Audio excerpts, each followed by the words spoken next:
Assalamualaikum warahmatullahi wabarakatuh. Semuanya, perkenalkan, nama saya Nidia Aulia Rahma.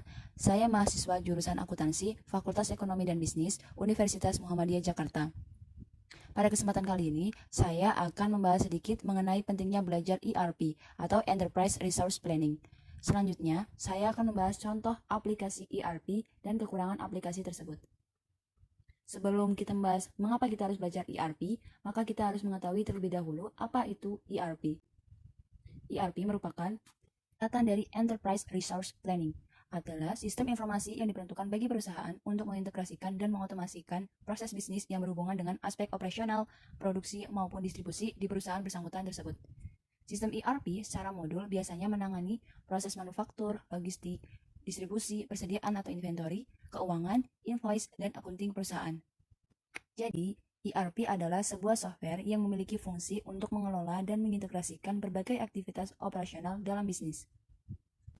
Setelah mempelajari apa itu ERP, maka kita menjadi tahu mengapa kita harus belajar ERP. Alasan pentingnya mempelajari ERP antara lain, yang pertama, dengan mempelajari ERP, maka akan menambah pengetahuan dan kemampuan dalam bidang teknologi, terutama pada masa sekarang, teknologi menjadi bagian penting dalam kehidupan kita.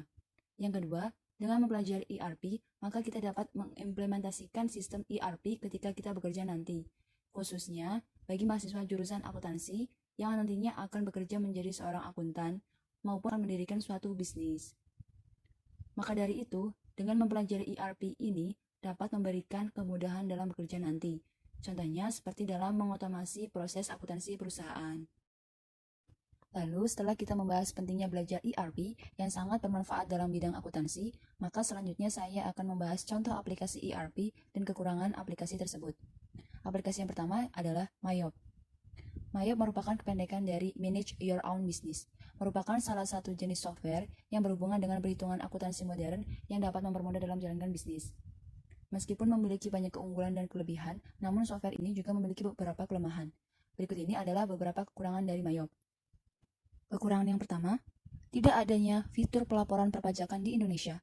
Yang kedua, hanya bisa dilakukan pada satu perusahaan. Yang ketiga, belum tersedia dalam bahasa Indonesia. Yang keempat, beda format neraca keuangan dengan Indonesia. Yang kelima, belum mendukung multi currency. Yang keenam, belum mendukung fitur multi gudang. Aplikasi yang selanjutnya yaitu Accurate. Accurate adalah software akuntansi yang melayani berbagai jenis pembukuan perusahaan di Indonesia, seperti yang bergerak di bidang trading, dagang, jasa, distributor, kontraktor, dan manufaktur. Software Accurate juga sudah mengikuti sesuai PSAK perpajakan di Indonesia. Berikut ini adalah beberapa kekurangan dari Accurate. Yang pertama, tidak bisa di-custom. Yang kedua, tidak mencakup seluruh operasional perusahaan. Yang ketiga, tidak mendapatkan training untuk setiap pembelian. Lalu aplikasi selanjutnya yaitu Zahir.